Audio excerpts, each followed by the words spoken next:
So your snorkel should always be worn on the left-hand side, and that's predominantly due to the fact that when scuba diving, your regulator comes over the right-hand side, and you do not want the two getting in the way, particularly when switching over.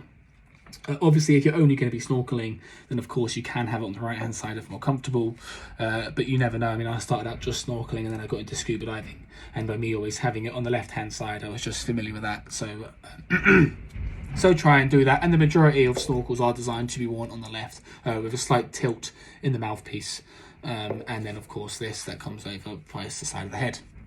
So again, we can see here we've got this flexi rubber here, that just allows for a bit more comfort when an adjustment when holding the snorkel in the mouth. And then further down here we can see we've got the mouthpiece, again different type of blast valve, a bit more modern, with numerous sections to it, and that just about it means that there's no water coming back in. And then finally we can see what's slightly different with this snorkel, which is quite a fantastic idea. There we have a whistle, so which is great because when scuba diving particularly, you always want to have an audible device and a visual device, and this effectively could count as your audible device since it is a whistle. It just means that should you drift away from someone or you want to get someone's attention, you can just blow the whistle and then they know where you are. So that's that one. This one again, very similar, just blue. We can see at the top here it's actually got a ball, and that ball means that when you dive down, you do a duck dive or a bit of free diving, no water is going to get into the snorkel because that ball, by the actual its buoyantness, will float, stop any water from clogging up the actual snorkel, which means that when you come back up to the surface, so long as you put the correct tilt in the snorkel, when you're at the top you can just breathe as normal again without having to blow out any excess water that may have accumulated in the snorkel tube. And finally, this is my favourite snorkel. This one here is the one that is completely rubber and flexible all the way along. Benefit for that is you can easily just fold it up, chuck it in the pocket of your BCD when you're diving, or you can also get two, have one as an additional one. Usually just keep it in the pocket of your shorts or whatever. So the reason I really like this one is because of that.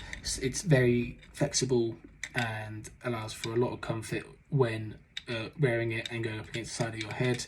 It's not brushing against anything, there's no hard plastic, it's very soft and is equally very durable. So again with this one we can see we've got the ball in here, which allows for no water to build up in the snorkel tube, and so that when you're duck diving or free diving, no water is going to build up and doesn't require you to blow it out. Again here we can see we've got a blast valve, and again a clip here to clip onto the snorkel itself. The clip on the snorkel to clip on to the mask strap for it to stay in one single place, and again you won't lose it when you take the snorkel out. Snorkel masks, they can be quite expensive, up to the region of just £80 for a single mask. This one I got off Amazon, it's about £20, complete with a black skirted mask, and it's done me wonders.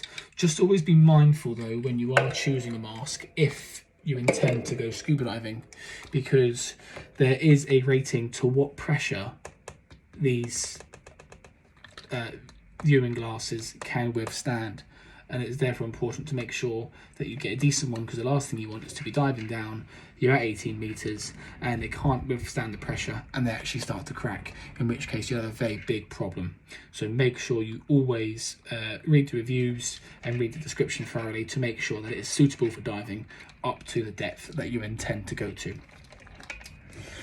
So yeah, that's about it for now. Please subscribe for more videos where we'll go over further dive and snorkel equipment and anything else sea related. And thanks very much guys, I hope you enjoyed.